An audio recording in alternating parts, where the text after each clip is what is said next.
In a pale dawn creeps across the South Atlantic as a British cargo liner cuts through calm waters. The mood on board is easy, until a lookout calls down from the bridge. Sailor 1. Hey, you heard about that German ship? Another merchantman went down south of here last week. Sailor 2. That close? You think it's the same raider? Before anyone can answer, a thunderous blast shakes the hull. Sailor 3. We're taking fire from starboard. Panic ripples through the crew. At the bridge, Captain William Stubbs already has his binoculars trained on the horizon. What he sees turns his blood cold. Through the haze, a massive silhouette glides across the waves. A ship too large, too fast, too well armed to be anything ordinary. Long gun barrels protrude from its turrets like steel spears. Stubbs, full speed ahead. Send a distress call now. The wireless operator begins transmitting desperately while the ship turns away at full throttle. Bright flashes erupt in the distance.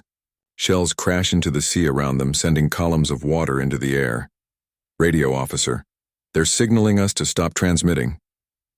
Stubbs, ignore them. Keep sending. Let every ship in range know what's out here. Another explosion rocks the deck.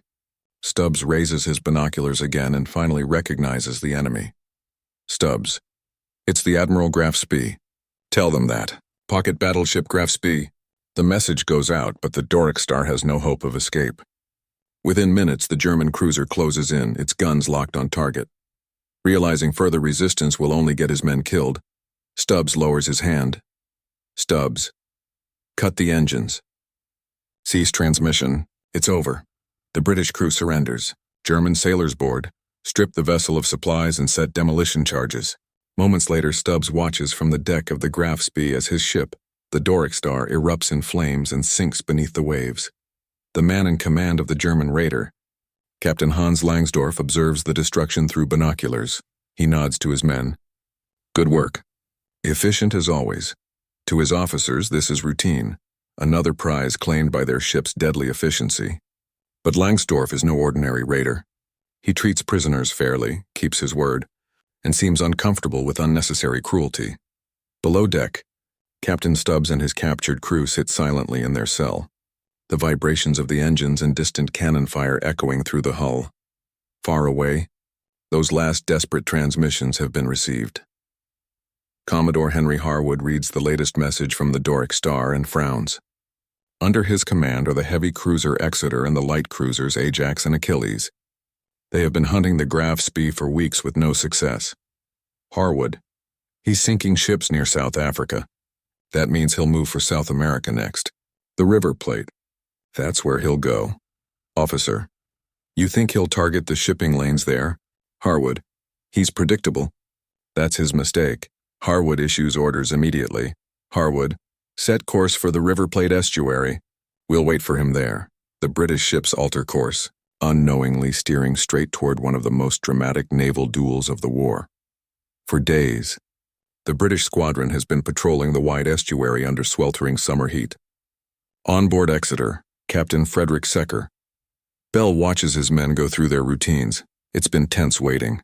Then a cry shatters the monotony. Look out. Smoke at 32 Nero. Enemy sighted! Within seconds, alarms echo throughout the ship.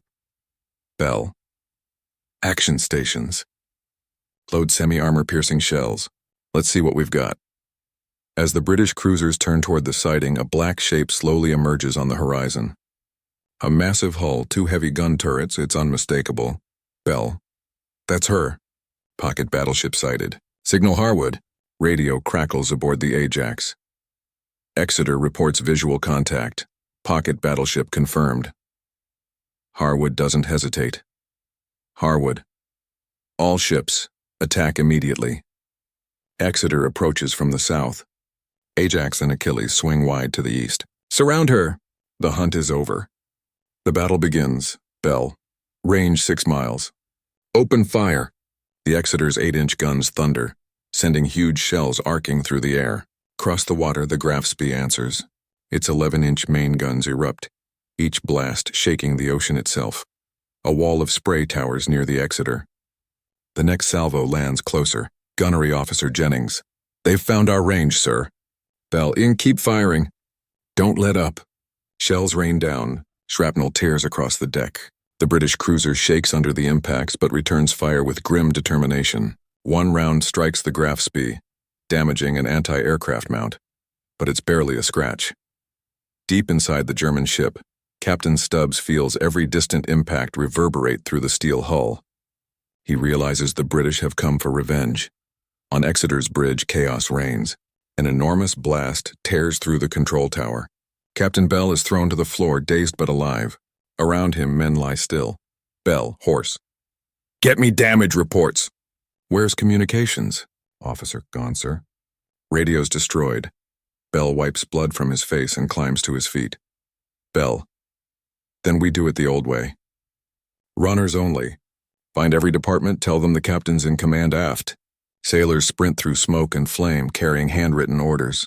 It's primitive, but it works. Slowly, Exeter turns starboard and her torpedoes are made ready. Bell. "Fire torpedoes."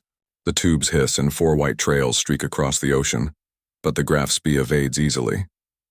The torpedoes miss. Bell. "Keep firing. Give them everything we've got." Another shell smashes into the Exeter, destroying a turret. Yet, by sheer luck, one British shell punches through the Graf Spee's side, wrecking her fuel purification system. It's not a visible wound, but it's fatal. Without that plant, the Raiders' range is drastically reduced. Still, the German ship keeps fighting. Lieutenant Commander Richard Jennings, the Exeter's gunnery officer, realizes the main control tower is useless. Smoke and fire blanket the deck. He rushes to the last operational turret and climbs atop it, waving his arms like a madman. "Jennings, train left. Aim low under their turrets, fire." The guns roar beneath him, the blast wave nearly knocking him over. But he stays, directing each shot manually. For a moment it works. The Graf Spee takes visible damage along its superstructure. On the Ajax and Achilles, Commodore Harwood sees the situation unfolding through his binoculars. Harwood. "The Exeter's in trouble. Close distance. Engage at full speed." Both light cruisers accelerate, their smaller guns chattering rapidly, peppering the Graf Spee's decks with explosive shells. Langsdorff spots them through the haze. Langsdorff. "New contacts approaching. Deploy smoke." Turn west. But Exeter refuses to yield. Her decks are in flames, her systems failing, yet she turns back toward the enemy. Bell. "We've lost the aft turret." "Then we'll ram her. Starboard turn, prepare for impact." Before they can close in, the Ajax and Achilles emerge from the smoke, unleashing concentrated fire on the Graf Spee's flanks. Langsdorff curses under his breath. Langsdorff. "Enough. Disengage. Full speed ahead. Head for Montevideo." The German raider flees toward neutral waters, smoke trailing from her stern. Behind, the British cruisers pursue, low on ammunition but unwilling to let her go. Harwood. "What's our shell count?" Officer. "Less than 20%, sir." Harwood. "Then hold fire. Shadow her. Don't let her disappear." Hours later, the Graf Spee limps into the Uruguayan port of Montevideo. Under international law, she can stay only 72 hours for repairs. The Doric Star's captured sailors are released. Captain Stubbs walks free for the first time in weeks, staring silently at the scorched hull of the ship that destroyed his own. Inside the port, reporters and foreign diplomats swarm. The British spread rumors through open radio channels, false messages implying a full Royal Navy battle group is closing in. Langsdorff listens grimly. His ship is damaged, fuel is limited, and the crew exhausted. Berlin orders him not to allow the ship's internment or capture, but he knows that if he sails again, he won't survive. After sleepless nights, Langsdorff makes his decision. Langsdorff. Prepare scuttling charges. Evacuate all but essential crew. On the evening of December 17th, the Graf Spee departs Montevideo with only 40 men aboard. The ship glides into the shallow waters beyond the harbor. Langsdorff stands on the bridge one last time, the rising sun reflecting off the sea. Langsdorff, quietly. "You served Germany well. Farewell." Moments later, explosions rip through the hull. Flames engulf the ship as her crew abandons her to the waves. The Graf Spee burns through the night, a blazing monument to pride, strategy, and miscalculation. 3 days later, in a Buenos Aires hotel room, Hans Langsdorff fulfills his final duty. He writes a letter. I alone am responsible for the scuttling of the Graf Spee. I am willing to pay with my life to preserve the honor of our flag. He places his service cap on his desk, lies down on the German ensign and pulls the trigger. The burning wreck of the Graf Spee smolders for 2 days before slipping beneath the surface. Though the ship was not sunk in open battle, the outcome is celebrated as a major moral victory for the Allies. Narrator. Commodore Henry Harwood was promoted to Rear Admiral and knighted for his leadership. Captain Frederick Secker Bell and his men returned home to a hero's welcome. Lieutenant Commander Richard Jennings received the Distinguished Service Cross for his valor that day. All 3 men survived the war. Their courage, facing a ship twice their size with nothing but resolve, became the stuff of legend. In the early months of World War II, one ship terrorized the oceans and one squadron dared to stand against her. Their clash off the River Plate proved that courage, strategy, and determination could overcome even the mightiest opponent. The hunt for the pocket battleship was over, and history had found its heroes.